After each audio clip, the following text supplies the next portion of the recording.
आजच्या युगातली सत्य परिस्थिती ही आहे की माणसाकडे मोठी घरं आहेत, पण घरात माणसे नाही.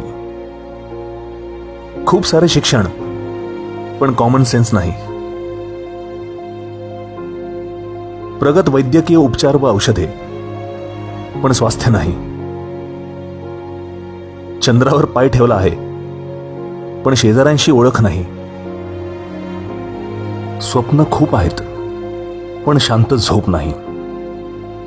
भरपूर सारी कमाई, पण मनाला शांती नाही. प्रचंड बुद्धिमत्ता, पण भावना नाही. प्रचंड ज्ञान, पण शहाणपण नाही. महागडी घड्याळे, पण वेळ नाही. बरेच सारे प्रेमसंबंध, पण खरे प्रेम एकही नाही.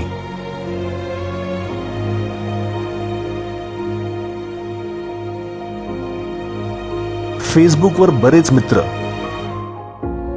पण खऱ्या आयुष्यात एकही मित्र नाही. आणि सर्वात महत्वाचे, सर्वत्र माणसांची गर्दी, पण माणुसकी कुठेही नाही.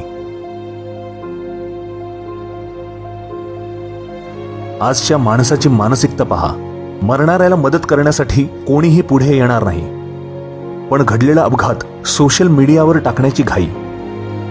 यापेक्षा मोठे दुर्दैव काय असणार?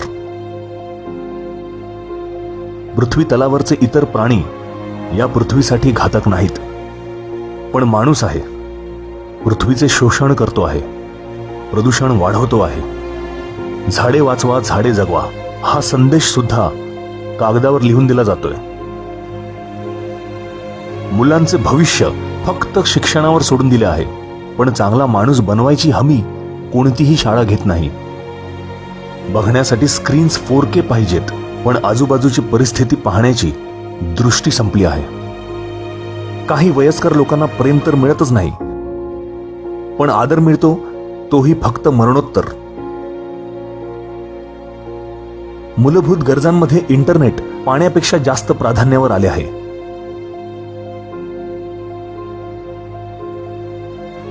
युनिव्हर्सिटी मधल्या पदवीधरांपेक्षा युट्यूबर्स जास्त यशवंत आहेत. एकटी आई काहीही करून 2 मुलांना सांभाळते, पण 2 मुले मिळून सुद्धा एका आईला सांभाळू शकत नाहीत. एकीकडे चव आवडली नाही म्हणून अन्न फेकले जाते, दुसरीकडे कोणीतरी 2 घासांसाठी प्रार्थना करत आहे.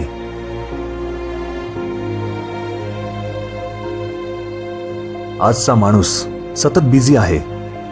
त्याचा एक हात स्वतःचा खरा चेहरा लपवण्यात बिझी आहे, तर दुसरा हात दुसऱ्यांच्या चेहऱ्यावरचा मास्क काढण्यात बिझी आहे. ही परिस्थिती बदलता येऊ शकते, फक्त सुरुवात आपल्यापासून झाली पाहिजे.